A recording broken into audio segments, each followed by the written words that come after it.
Okay, so hello and welcome along to the online mooting course brought to you by speedmooting.com. For those of you that don't know me, my name is John Dove. I'm a criminal lawyer and I'm also the founder of the National Speed Mooting Competition. So I'll speak to you a little bit more about that later on the course. But just for sort of introductory purposes, this competition was established around 11 years ago. So in terms of my experience of mooting, I've been organising moot competitions for the last 11 years, drafting problems, and also judging lots of competitions as well. So plenty of mooting and advocacy experience there. So hopefully I can share some tips and insight with you tonight that will help you out. So before I begin, I'll just give you a brief sort of oversight of what we're going to cover tonight. So just sort of a brief introduction so you'll know what we're going to go through. So we'll start with the basics. So I'll explain what is a moot, because some of you may not have been involved in a moot before. So we'll start at the very beginning. From there, I'm going to talk to you about the importance of mooting and why it's important for you to get involved with this skill. I'll then go on to talk to you about how to actually prepare for a moot. I'll then go through the skill of mooting itself. So we'll go through how you can prepare for a moot and also some tips on how you can improve your skills. I'll then talk about what we do at speed mooting and how we differ slightly from traditional mooting competitions. And then lastly, I'll open it up to any questions at the end from yourselves. So if you can think of any questions whatsoever, feel free to pop them into the chat box. So any questions, pop them in the chat box there, and we'll come to those in the Q&A session at the end of the evening. Or if you're feeling particularly brave, you can come on and ask any questions on the microphone. So that's absolutely fine as well. So we'll start at the beginning. So what is a moot? So some of you may have been involved with moots before, so you'll probably find that later on in the course when we go to talk about sort of the skill of mooting, you'll probably find more value there. Some of you may not have been involved in a moot before, so we'll start out at the beginning. So what is a moot? So traditionally, a moot is sort of a legal argument or a legal case between two students against each other. So the idea of a moot is it's designed to replicate an appeal court case. So either a case that occurs in the Court of Appeal or the Supreme Court.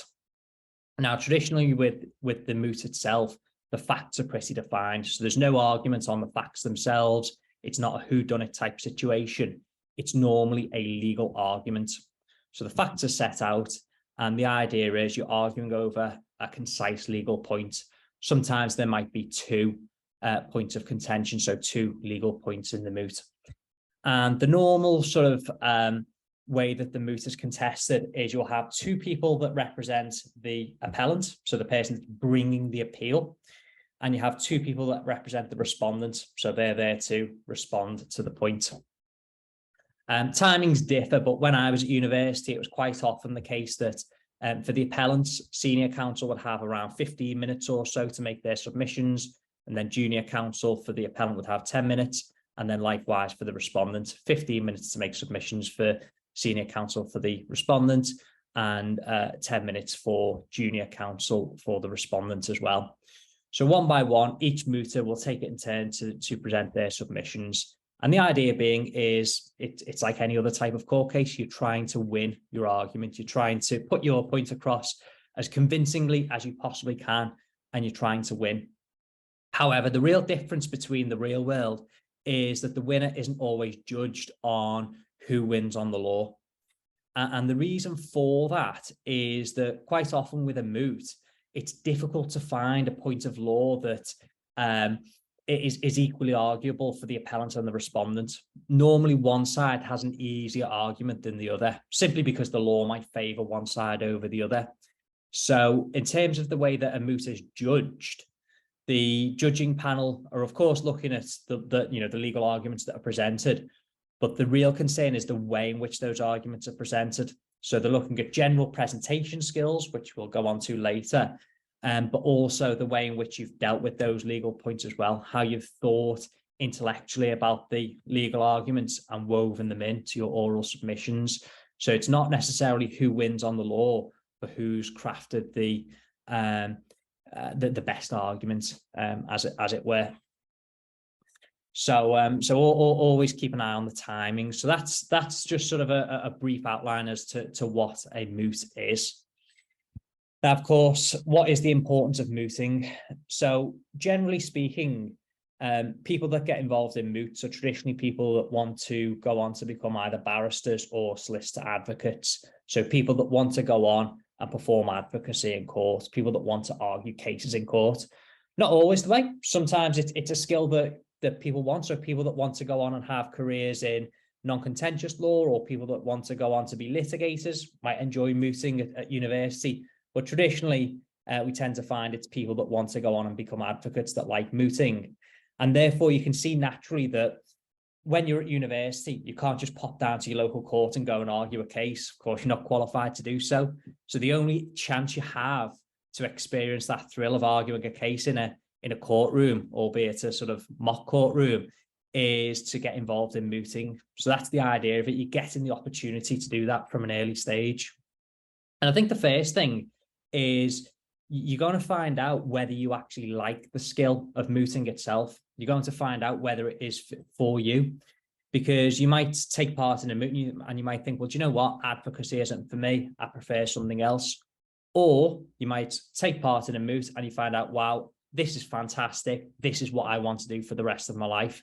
So it's a really good way of finding out from the outset, whilst you're a student, do you want to be somebody that goes on and is an advocate in court?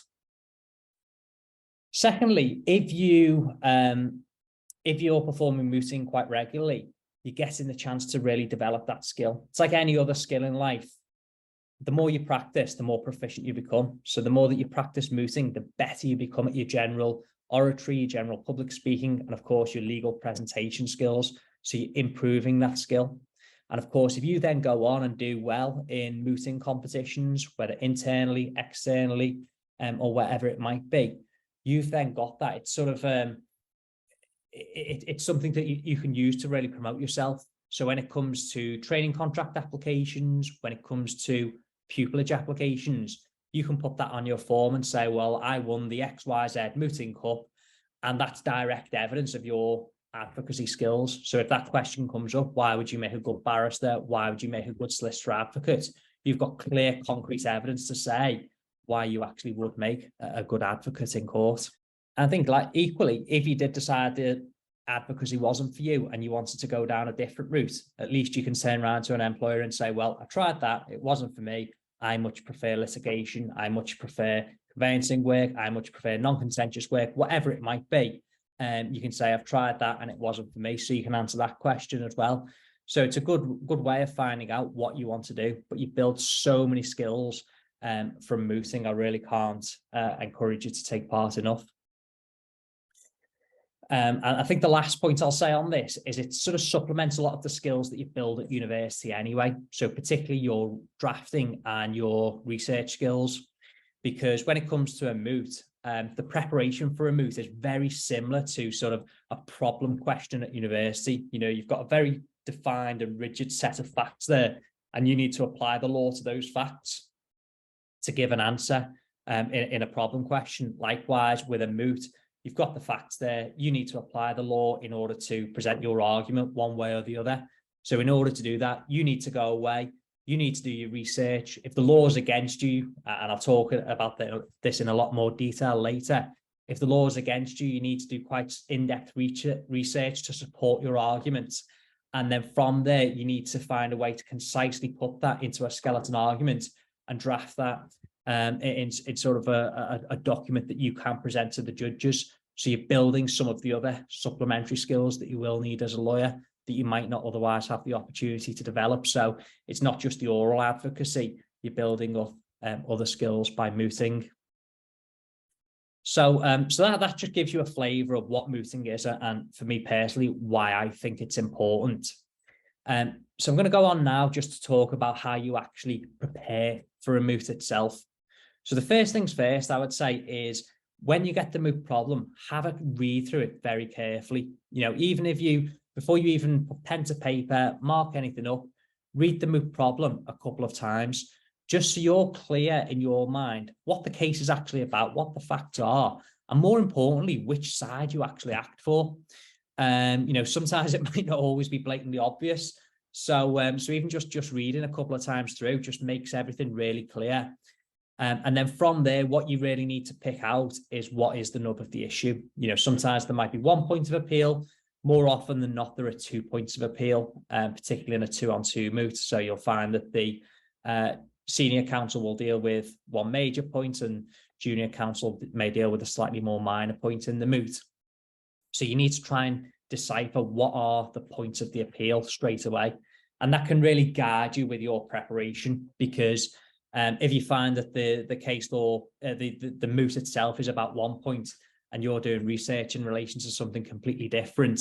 So, for example, let's say it's all about offer and acceptance and you find that you're going off and you're researching all about unfair contract terms or whatever, and the moot's got nothing to do with that, that you're going down the wrong rabbit hole. So, but for starters, make sure you know exactly what the moot is about and really read the problem carefully. Then from there, what you need to do is you need to think about what your arguments are. So speak to your partner, your mooting partner, and figure out who's going to be dealing with which point and how you plan to attack those. And then from there, you need to start your research. So you need to find case law and legislation that support your argument, mainly case law with these sorts of cases. Now, if the law is in your favor, then you've got the slightly easier job when it comes to legal research. But you need to do the fundamentals quite well when the law is on your side. So really make sure that you're bringing out, if there's a trite piece of case law, if there's something that really supports your arguments, make sure that you bring that out and make sure that you're hammering that point home. If there's a seminal judgment and there's a particular quote from that case that's often cited and quite important, make sure that that's woven into your legal submissions. On the other hand, if the law is against you, and this happens in a lot of moots, the law will very heavily favor one side or the other. If the law is against you, you've got the trickier side when it comes to legal research. So you need to be a little bit cleverer about how you go about your preparation for the moot itself. So there's a number of ways that you can go about this. Firstly, if the leading case is against you, you can try and find ways that you can distinguish the case law on the facts. So if you can say that the facts of your specific moot problem are in some way materially different to the leading case, well, that's a good way that you can distinguish it and say, well, it's not quite on all fours, it doesn't quite apply. So that's one way that you can try and detract the case law from your moot problem. What you also might want to do is you might want to trawl through the cases that your opponents are going to cite, or those seminal cases, and look for any obiter dicta. So look for any commentary from maybe the leading judgment or any other dissenting judgment within that case that may well assist your argument that you can weave into your cases. And that can always help you as well. And then lastly, just really do some proper research. Start with your sort of textbooks themselves. So have a good read of that area of law in your textbook, and you might find some cases. From there, look at the leading cases and go onto the case summary on any of the legal databases, Westlaw, Lexis, etc. And that will tell you which cases have cited your case or been cited by. And you might click through those and you might find something that helps your argument. It might not be on all fours, but it might be a case that assists your argument in some way. And you can also do really, really good keyword searches as well. So it's a case of really trawling through the case law and trying to find any sort of intellectual argument that may well assist you. So I think that it's definitely trickier to have the law against you, but you've probably got more scope to impress the judges if you can come up with an intelligent legal argument. Think about where your moot takes place as well. So if you are in the Supreme Court, for example, and your opponent is citing a case from the Court of Appeal, well, of course, the Supreme Court has the power to overrule that previous judgment. So, of course, you can remind the court about that. So think about that case, and also think about where any case law comes from that your sort of opponents are citing as well, or that you're looking to cite, and what precedent that has on the court. So so really think about the case law itself from that point of view. If you're going to rely on any case law as well, there's often a temptation to just read the case summary, or even just flick through the case and just find a line that you think helps you. If you're going to include any case law in your argument, make sure you read that case fully, because you need to fully understand the case. You need to know what it's about and its significance. And also there might be something in the case that trumps your argument that you're going to make. So you might find one paragraph that you think really helps your case, but that might be just over to commentary. And then you go 2 or 3 paragraphs down, and then what you think you're citing has been blown out of the water by another paragraph. So read it in its entirety to make sure the case actually supports your argument. And the same goes for citing any sort of part of a judgment. So if you're going to cite any sentence that a judge may have said and throw it in, read all the sentences around it, read the full paragraph, and make sure it makes sense as a whole. One thing that I've seen from judging moots previously is I've seen people include one sentence from a judgment and they'll read it out to me, and I'm following along, and they'll stop and they'll try and rely on that to sort of support their arguments. And I'll say, well, hang on, carry on reading the next 2 sentences. And when it's put into context, it doesn't really support what they're saying. So it's almost like taking a sentence out of context. So make sure that you read the cases fully and understand them if you are going to include them in your argument. Now, of course, before you come to a moot, you have to have a skeleton argument, which effectively is a written summary of what your argument is going to be. So you have one skeleton argument for the appellant and one skeleton argument for the respondent. So between you and your partner, you'll draft the documents and agree it amongst yourselves. So the first thing I'll say about this is when the moot rules come out, and normally you'll be sent a copy of the rules, have a good read through them and make sure that your skeleton argument complies, because that's a very, very easy way to lose points. So get the basics right. So if it gives you a page count, if it gives you a font size, if it gives you a font type, line spacing, etc., make sure you comply with it. So for example, if it says, skeleton argument can't exceed 3 pages, size 12 font, Times New Roman, 1.5 line spacing, comply with that. They're not guidelines, they're rules. And it's a very easy way to lose points. So make sure you actually do comply. The next thing to remember really about your skeleton argument as well is that it's not just a written version of what you're going to say. Sometimes what I've seen is people will type a skeleton argument and just literally read it out verbatim. If that were the case, there'd be no need for a moot. There'd be no need for you to stand there and make any oral submissions.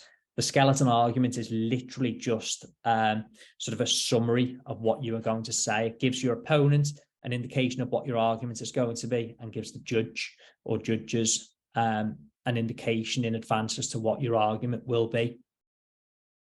So what you might want to do is you might want to, you'll start with the sort of case header. If you do a quick search online on Google, you'll be able to find out what a case header looks like. So effectively, you'll have sort of top left-hand corner, you'll have which court it's taking place in. Top right-hand corner, you'll have the case number.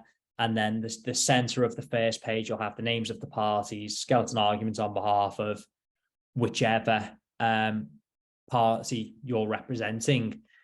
And from there, very, very brief introduction paragraph, I would say, just to say, this is the skeleton argument of, we are seeking to whatever it is that you're seeking. And then from there, break it down. So you might have 2 points of appeal. So you might deal with the first point first and maybe break it down into 2 subparts, a couple of sentences just to say in summary what your argument is, and set out any cases that you're relying upon to support that argument, and make sure that you include the full proper citations. And then at the end, include a sort of summary paragraph just to summarize what it is that you're asking for with regard to the moot itself, or the summary of your skeleton argument. So so there is a bit of an art to the drafting of it, but it doesn't need to be sort of war and peace. But as I say, if there's one golden rule, make sure you stick to whatever the rules say. Couple more things on preparation, 2 more points. There'll often be a dress code for the moot. Have a good read of that beforehand. More often than not, it's just simple business attire. So, you know, some form of suit. So try and ensure that you can that you attend the moot in the correct attire. And lastly, practice beforehand. The best way that you're going to learn your material is to practice. I'll go on to this a little bit in more detail when I'm talking about sort of submissions themselves, but you may start with a full script of whatever it is that you're going to talk about. And when you're practicing at home, first few times that you practice, literally you can read the script verbatim 3 or 4 times, read it verbatim, just so you've got it sort of percolating in your head. And so you've got the general idea in there. And then from there, try and practice from your skeleton arguments, because ultimately the skeleton argument is almost like a bullet pointed list of what your arguments are going to be.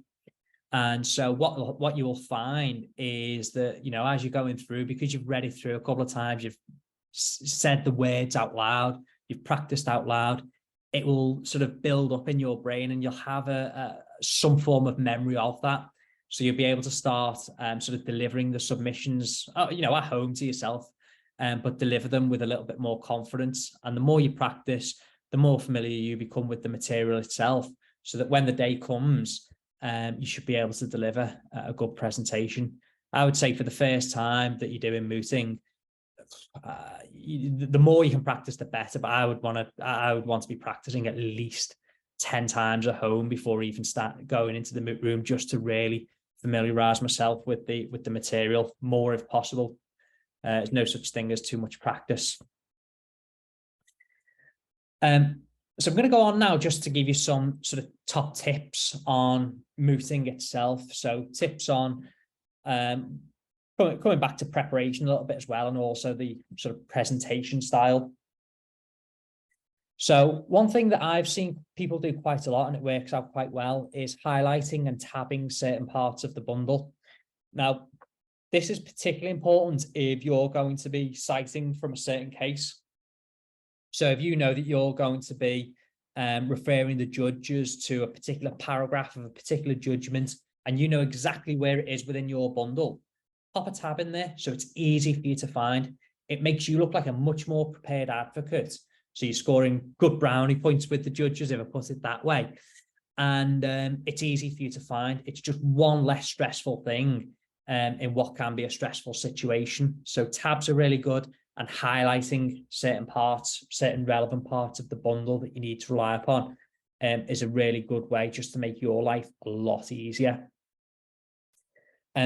If you are going to take the judge to any part of the bundle as well, so let's say for argument's sake, you're going to cite from a certain case, you say, my lordships and my ladies, I'm going to refer you to page 56 of the bundle. I'll be citing from the case of Brown and Brown, paragraph 56, whatever it might be.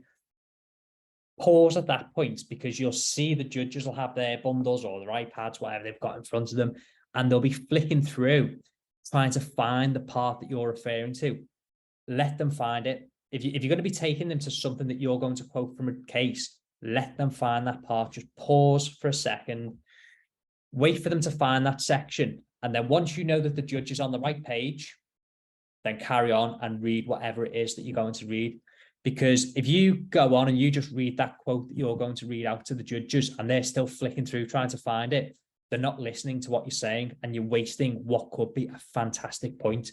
So whenever you're going to refer the judge to any part of the bundle that they need to read along with you, let them find the point, then pause.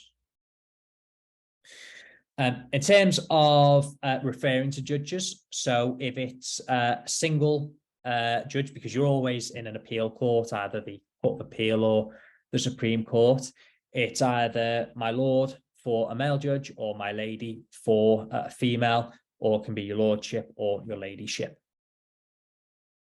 Just in terms of general presentation points as well. So eye contact is crucial.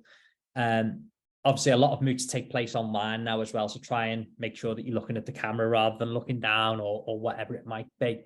But if it's an in-person moot as well, eye contact is really important. And this comes back once again to practice.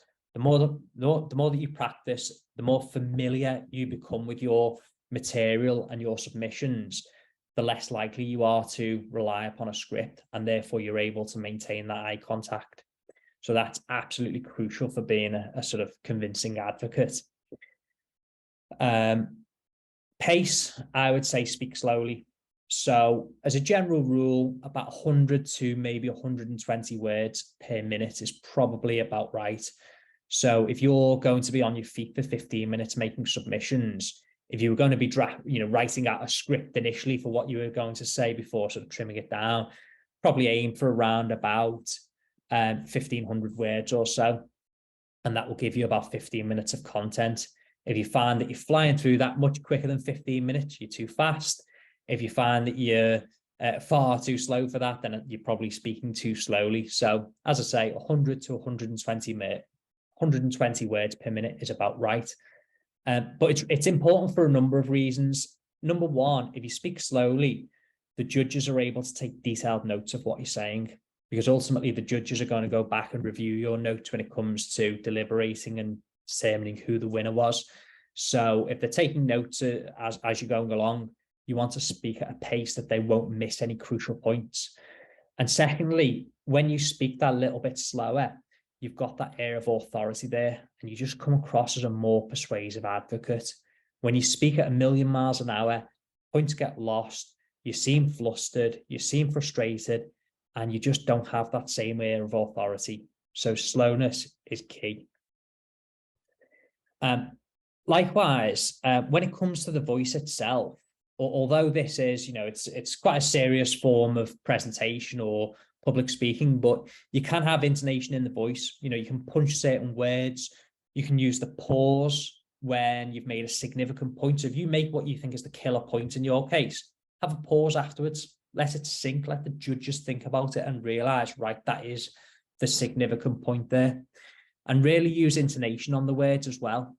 Because if you find that you've got quite a flat, monotone voice, it becomes boring quite quickly. So you really want to make sure that the voice is up and down, there's good pitch and pace, and you can vary it all the way throughout. Don't panic about accents either as well. So, I see a lot of people try and put a bit of an accent on when it comes to mooting, because they think that there's a certain accent that a barrister or solicitor advocate needs to have. That isn't the answer at all. If you've got an accent, use it to your advantage. Sometimes that can add a bit of character and a bit of life to your submissions as well. So as long as you're speaking clearly enough that the judge can understand what you're saying and follow your submissions, that's fine. And lastly, make sure that you're speaking loudly enough that the judges can actually hear what you're saying. So, sometimes you might be in a room where you might be some distance away from the judges. Make sure that they can hear every word. So make sure that you're not mumbling, and you need to speak loud enough for them. So when it comes to the presentation itself, I'm going to give you a little bit of a structure here. So regardless of which advocate you are, whether you're 1, 2, 3, or 4, always begin your submissions with "May it please the court," or "If it pleases the court," something along those lines. It's just the courteous way of starting your submissions. If you're the first advocate, so if you are senior counsel for the appellant, introduce yourself, introduce your teammate, and introduce your 2 opponents. Ask the court, this is once again, if you're senior counsel for the appellant, ask the court if they would like a summary of the facts of the case. And obviously in your preparation, factor that sort of time factor in as well, if you do need to give that explanation of the facts. So it's always courteous to ask the court, because the court might say, no, we know what the case is about, we're not bothered, we just want to hear your submissions, in which case, fine, crack on and go in from there. But it's always courteous to ask the court, do they want a summary of the facts of the case? And if so, do so in a way that it's detailed enough to fill the court in so they know what the case is about, but not so much that it's going to take up so much of your time. So if you've got 15 minutes for your submissions, try and get it done in under a minute if possible. And then lastly, just by way of sort of introduction, outline which points of the appeal you will deal with and which points of the appeal your learned friend, your teammate will deal with. So as a general rule, your structure, once you get beyond this point, your structure is going to be, you're going to tell the court what you'll say, you will tell them, and then you'll tell them again, i.e. there's going to be an introduction, I will deal with the following points, X, Y, and Z. Then you flesh it out and you tell them those points in your main body, the X, Y, and Z, and then you give a brief summary at the end, reminding the court what you've just told them. It's the classic sort of classic structure for any form of presentation, really. When you're going through your submissions as well, make sure that every point you make is backed up, because for a moot, you need evidence to support what you're saying, whether that's through case law or whether that's through legislation. You need to back up your points with law. There's no point just making a point for the sake of it. Always make sure that you've got some form of case law or some form of legislation that actually supports your point and gives it some weight. If you are going to be citing a case as well, so as you go through your submissions and you're going to go on and cite a case, just before you do so, ask the court whether they want a summary of the facts of that case as well. If you're going to cite a case because factually it's similar to yours, then naturally it makes sense that you would want to. If you're going to be citing a case just because of the relevant legal principle that comes from the case and the facts are kind of neither here nor there, the way you can preface that is you can say to the court, well, I'm now going to refer to the case of X and Y. Would your lordships and ladyships care for a summary of the facts? They're not particularly relevant to the point I'm going to make. Something along those lines, nice and courteous. And then hopefully the court don't want the facts and you can go on and make the point that you're going to make. But of course, only do that if the facts aren't relevant and you're just looking to rely upon the legal principle itself. Now, during the moot, you're likely to deal with judicial intervention. So what that means is questions from the judges. How many questions you get differs from one panel of judges to the next. But when you get to the sort of higher level of mooting, this is what can swing a moot one way or the other, because when you get into the higher level of mooting, it's very, very difficult to distinguish between teams and between mooters. And the way in which people respond to judicial intervention can be the thing that makes the difference. So this is one of the skills that I would say you really need to brush up on if you want to go far with mooting. And it's like anything else, it's difficult at the start. And the more familiar you become with mooting, the more regularly that you moot, the better you become at this. But it's always going to be one of those difficult skills. And this is actually something that you can prepare for way in advance of the moot. So when it comes to your preparation itself, look at the weaknesses in your case and look at the strengths in your opponent's case, and have a think about those holes that are caused for you, those issues that causes in your case. Think, is there a way that you can deal with either that weakness in your case or the strength in your opponent's case? So if that was put to you, is there a way that you can counter that point?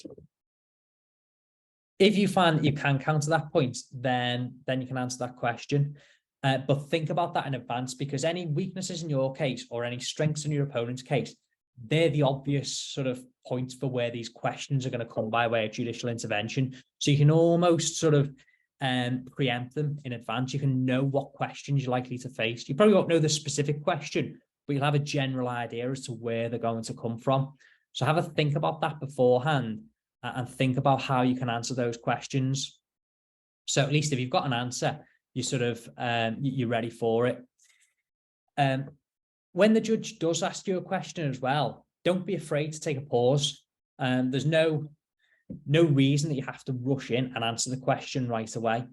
And it's something that I see quite often. People get a bit worried when a question comes by way of judicial intervention and they feel they need to jump in right away with an answer. And then halfway through, they'll think of a better answer that they could have said. So you can always take a few seconds, have a think, gather your thoughts, have a sip of water, whatever it might be, and then answer. If you need to buy some time, you can always ask the judge to rephrase the question, ask the question again. So there's always ways around that. Don't feel the need to jump in and ask the question. You're the advocate. You're the one that's there to answer it. So take a few seconds if you need it. Then when you come to the end of the moot as well and you're finishing your submissions, just finish with a nice courteous line. So something along the lines of, unless I can assist any further, those are my submissions. And then very final point, once the moot is all over, normally after you've been given the result, if possible, if the judges haven't offered any feedback, ask for some. You know, at the end of the day, you've put all the time into prepare for that moot, go in, do the moot, etc. Ask the judge for some feedback, and they should give you feedback. So don't be afraid to ask for it at that stage. So that's what I had to talk about there. That's the bulk of the course. I'll have a quick look at any questions that have come through the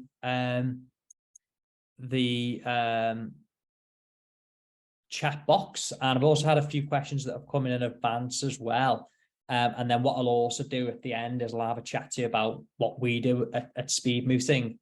So I'll jump on to a few questions first. Let's see what we've got in the chat box. Okay, so this was a bit of a four-parter. So when you talk about legal research, where do you recommend? Personally, I use Westlaw, but that's not to say that that's the best. I know lots of people that prefer other sources. So other people prefer LexisNexis. I know that other people like Just Cite as well.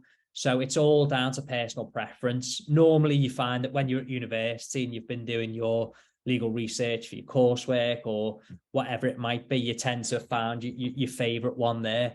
So they're all just as good as each other, really. I find it's just personal preference in terms of which user interface you like. And then the follow on from that, are there any other sources that you recommend if you don't have access to them? So I'm guessing that might mean that you're at the sort of postgraduate level. The other thing you potentially can use is sometimes the textbook is also a good point to start as well, because a lot of moots, and this will factor onto your question too, which is what area of law do moots tend to cover. So when I was at university, a lot of undergraduate moots tended to be either contract law, occasionally crime, occasionally equity, and sometimes tort as well. So a lot of the sort of basic core modules that you would cover at university. So a good starting point really is the textbook that you use at university. Obviously, you're not getting all of the judgments in there, but you'll find that the moot itself is normally confined to one very specific point. So it's normally covered within 8, maybe 10 pages of the textbook. So start there, have a read, just refresh your memory, go through the textbook itself, just refresh your memory on that area of the law, go through it again, and you might find some cases there. And then from there, you can then go on. If there's any case that you think, okay, right, so that case looks relevant, that one looks relevant, let's have a read of those. Let's see if these make reference to any other cases, and then it kind of spiders off from there. Going beyond that, you do have what's called practitioner texts as well. So once you get into practice and you're fully qualified, you use practitioner text. So if you're in crime, you use what's called Archbold or Blackstone's. If you do contract law, you'd use Chitty on contracts. I'm trying to think which I do crime, so I'm trying to think about which other areas of law use different practitioner texts, but you can have a look at those as well, and they sometimes give slightly more detail than the academic textbooks do, so you can go through those as well. How do you draft a skeleton structurally? Do you put your points and then a couple of bullet points? So it's not necessarily bullet points per se. You do number each point. So every single point on your skeleton, apart from headings, obviously, which would be underlined, but each paragraph requires a number. It's just a way of making the skeleton argument look tidier. And make sure that you do write in proper sentences and proper prose. But you can have you can make your main point, and then, so let's say it was, so paragraph 1 might be your introduction, and then you'll do, a heading that says point 1, offer and acceptance, whatever it might be, whatever your heading is. And you can go through and you can include a bit of a sentence for paragraph 2 that says what your main point is. And then stemming from that, you can do sub-paragraphs. So you could use, for example, Roman numeral number 1, Roman numeral number 2, and then onto your next point, paragraph 3. So like that. So make sure that you're writing in proper sentences, but there's nothing to stop you doing sort of sub-paragraphs with Roman numerals. Is it okay to have submissions written down? I mean, there's nothing wrong with having that there. All I would say is if you practice quite regularly beforehand, you know, if you've practiced a good number of times, you shouldn't really be at the point that you need the script anymore. So, you know, if you go through, practice a good 10, 15 times before the moot, obviously sometimes you might not get the time to practice that many times, but try and do it as often as you can. And then try and convert your script, if possible, down to a series of bullet points just for yourself that you might have next to the skeleton arguments. You know, there's no rules about what you can and can't bring into a moot room. So there's nothing wrong with having that there with you. The one caveat I will say to that is the more paper you've got on your desk, the more confusing it becomes, so that the more likely you are to become flustered, etc. So if you can get to the point whereby you can literally use your skeleton argument as a point of reference, and so you can go, right, okay, I'll glance down. Oh yeah, I'm on paragraph 4. Yeah, I remember where I was, and then go from there. Then you'll be fine. So ideally, you want to get to the point where you've practiced that often, that effectively your skeleton argument is your sort of point of reference for you. But, you know, if that makes you feel more comfortable to have a full script next to you and it's just sort of a backup, then if that makes you comfortable, there's no problem with that whatsoever. So next question, is it only case law / legislation you can rely upon as evidence, or is academic opinion and debate commentary key? So you could, in theory, you could. I would do that with an air of caution. One thing I have done in moots, when the law's been a little bit vague, I've actually relied upon foreign case law. So I think there was one case, and it's not binding precedent, but as sort of persuasive authority. So the only sort of binding precedent on the court is that the court is obliged to follow his case law and legislation. Now, if you wanted to, and there was sort of a leading article and you thought that it was going to sort of support your argument, there's nothing to stop you including that in there. Personally, I wouldn't go down that approach if I'm being honest, but there's nothing to stop you including that and trying to say, well, look, this is one way that an academic has interpreted this. This may be persuasive on the court. So it could be done, but there's no reason for the court to follow that logic. It's not binding whatsoever on the court. And likewise with the example I gave about, I think it was a Canadian case that I cited one time. It was because it was a case many years ago, so it must have been well, I can't remember how long ago it was, and it was all about the postal rule applying to emails, and there wasn't really any direct English authority on the point at the time, but there was a Canadian case which I thought was quite persuasive, so I included that in my argument and said, well, look, this is how it's been applied in the Canadian court. Maybe that's persuasive in this situation, and maybe something that the court wants to take into account. What distinguishes a persuasive argument from a weak argument? So I think there's a couple of factors there. So firstly, it's what are you relying upon? So, you know, are you actually relying upon, you know, coming back to the last point, are you relying upon case law and legislation, or is it something else that's going to be less binding on the court? And then secondly, how are you presenting that to the court? So what you need to remember, and I think that there can be a tendency for people to be a little bit modest with the way that they present their submissions. Ultimately, you know, if you think about it as an advocate, you're there to present your client's case. You need to present with authority. You need to present with sort of persuasion. So it is my submission that I submit that, you know, and have that sort of authority in your voice, speak slowly. I think as well, developing the point as well. So rather than brushing over it, so sometimes people can have a strong point and they can cover it in, you know, a couple of sentences, and then they'll go on to a weaker point and go into a lot more detail on that. So when you've got a really strong point, go into it in quite some detail, you know, really explore the case law, and that can make your point a lot more persuasive. So I think that's another way that you can really make your points even more persuasive. When you refer to a case and skeleton, should you put the page or the paragraph specifically relied upon, or should you just say that in your submissions? And really depends, to be honest. So you might be you might be relying upon the case for so let's say you're relying upon the case for the general point itself, and then there might be something else within the case whereby you're going to rely upon a specific part of the judgment. I think if the word count allows for it and you're going to be citing a specific part of the judgment, you can include the page number, where it's going to come from, and include that in there. If you can't, then don't panic. You can include that in your oral submissions. So I think it really comes down to how many the word count for the skeleton argument itself.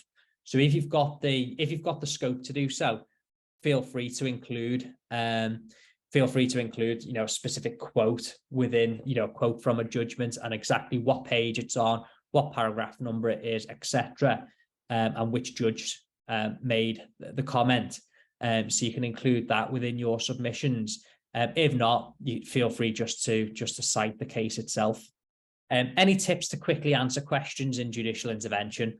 That really is the $1 million question. I think this is one of those things that just comes with practice. So the more mooting you do, and other forms of advocacy where you put on your feet, put on the spot rather, the more confident you become with sort of answering questions, and the better you become at sort of thinking laterally and thinking quickly. But what I'd say is that the best tip is, like I mentioned before, have a good think beforehand about what the issues are likely to be, so that you're ready and you know where you're likely to sort of be fielding the questions from. If a case has no substantial judicial treatment, is it best to avoid it, or can it still be relied upon?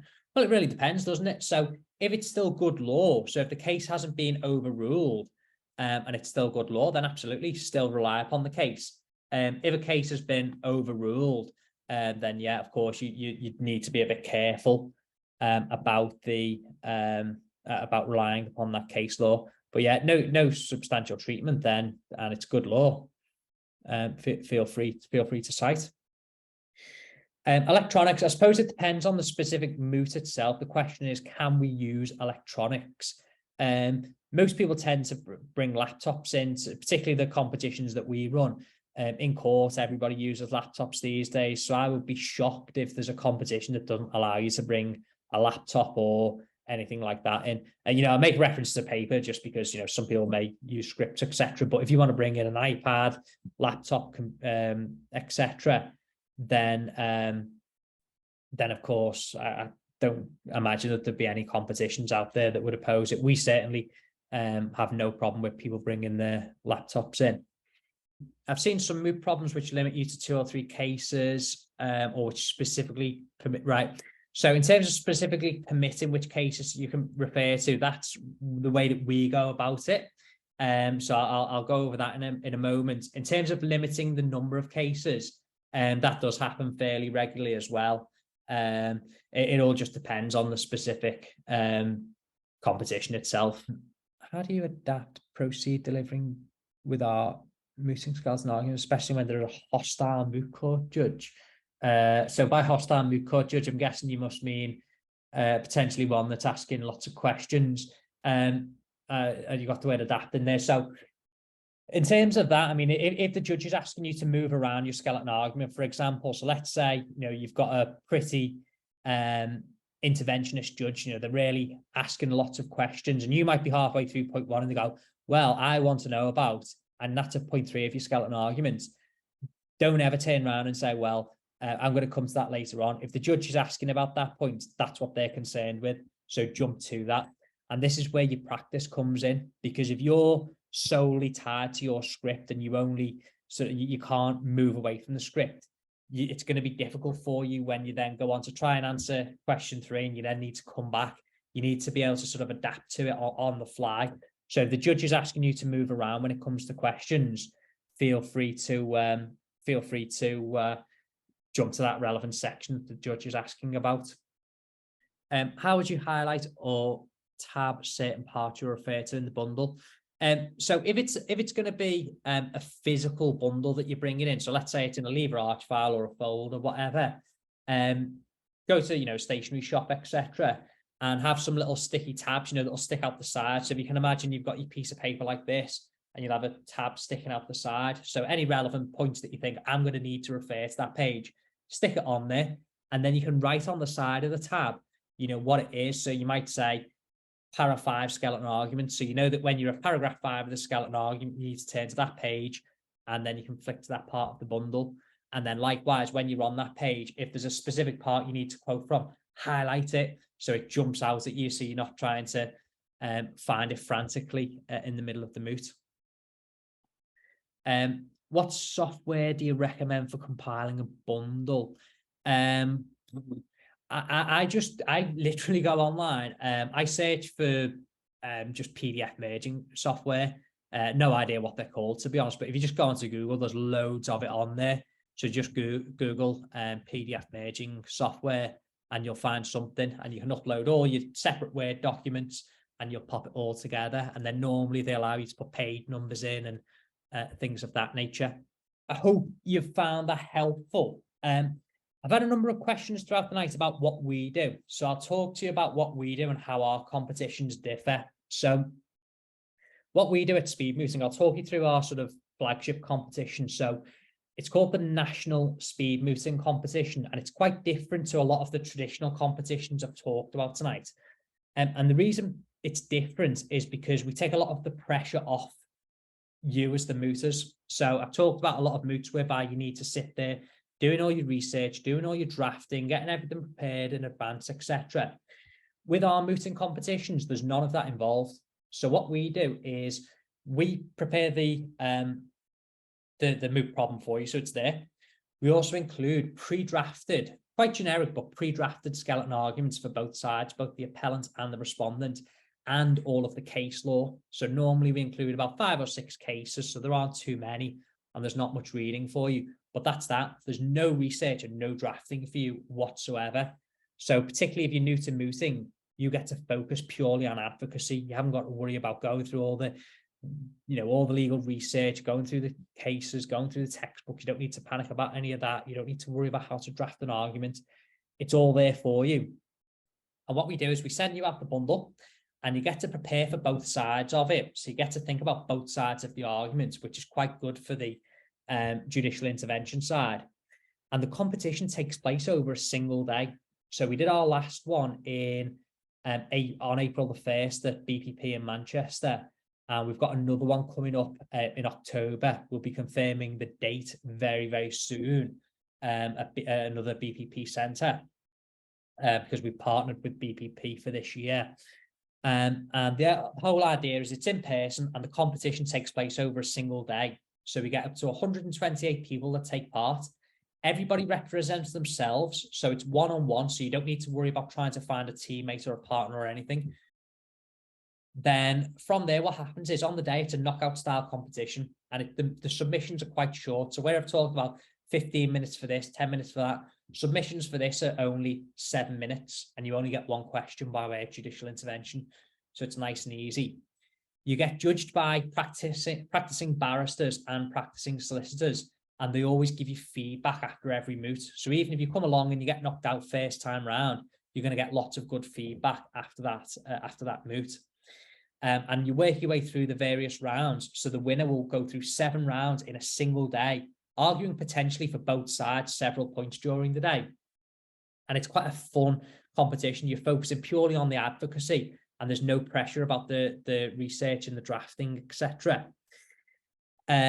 Always good prizes for the winners as well. So this year, the winner walked away with an iPad, and the runner-up had a £75 Amazon voucher. And so that's our sort of flagship competition, and we've got another one coming up shortly. We've also expanded beyond that as well, and we do other advocacy competitions. So about 3 weeks ago, we held a plea and mitigation competition. So for those of you that don't know, a plea and mitigation is a type of oral advocacy that's done by barristers and solicitors in court. So if somebody is convicted of an offence, or if somebody pleads guilty to an offence, the lawyer representing them needs to present an argument to the court in order to try and convince the court to give them the most lenient sentence possible, achieve the best possible outcome for them. And it's a real practical skill. And we held a competition of that nature, which was online, only about 3 weeks ago. Similar prizes, once again, iPad and the voucher. And it was also judged by practicing barristers and solicitors. So we had 80 people that took part in this fun competition. All the materials, once again, were included. And it was only 5 minutes of submissions per person. So our philosophy very much is, we know how busy you are, no matter what stage you're up to. And we want to try and limit the amount of preparation that's involved for you. We know that, whether you're a student and you've still got all your uni work, or you're on the bar course, LPC, or even if you've graduated, you might be working full time. You've not really got much time to be preparing for moots or what have you. So we try and limit that for you. In terms of who our competitions are open for as well, because one of the questions that I had was, what opportunities are open to those that have graduated. So our competitions are quite open. They're open to anybody that's yet to qualify. So whether you're a GDL student, whether you're a law undergraduate, bar course students, LPC, masters, whether you've graduated and you're still looking for your training contract pupillage, they're open to absolutely anybody, because we recognise how hard it is for people to find experience, particularly once you've graduated. There's almost no experience whatsoever for advocacy or mooting. So we make it open for anybody.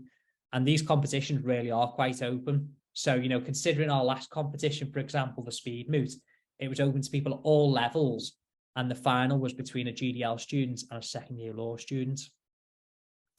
And lastly, what we also do as well is, if you don't quite feel ready for competitions, but you want to practice, you want to practice in a sort of, a low pressure environment, we have what's called the Advocacy Club.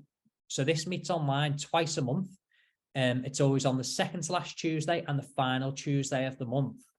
And it meets on Zoom, so on a Zoom call similar to this. And what we do is each week or each month, we have our 2 sessions that focus on a different type of advocacy. So there'll always be either a public speaking or a debating session every month. And then there's always a legal type of advocacy every month as well. So it could be mooting, pleas and mitigation, civil submissions, trial advocacy, civil submissions advocacy, whatever it might be. There's loads of different legal advocacy on there. And the whole idea behind it is it's all about letting people practice in a low pressure environment. So it's not a competition. We include everything for you. So once again, same philosophy, no research, no drafting, no preparation. A week before, we send you everything included, and all you need to do is just read it. It's normally quite a small bundle, to be honest.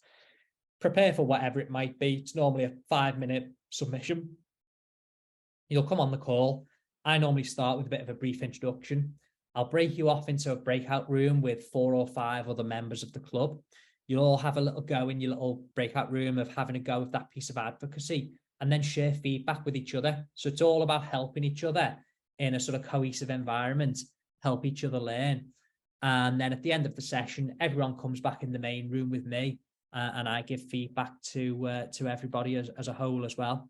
And some of our members, if they're not particularly, if they don't feel up to it, sometimes some of our members just observe as well. So that's not a problem. So if you're not up for any of our competitions, you can join our advocacy club and practice that way. How do you join the advocacy club? Okay, so speedmooting.com is our website. Hayley's included the link there. So it's speedmooting.com/advocacy-club. So you click on there, full details about the club are all contained on there. So you can join the club. It runs continuously, and it's going to continue to run, way into 2024 and beyond. So you can join the club at absolutely any time. Will our competitions be held annually? Yes, absolutely. So for 2023, we have 4 competitions scheduled in. So we've done 2 so far, and we've still got a speed mooting competition and a bail application competition yet to take place.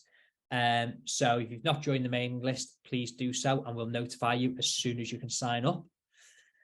And that takes me to the end of the group chat. Brilliant. So I hope you have all thoroughly enjoyed the mooting course. I have enjoyed speaking to you all tonight. I hope that you've enjoyed listening to me and that you found some value in what I've said there. And I hope to see you again at our competitions or our other events.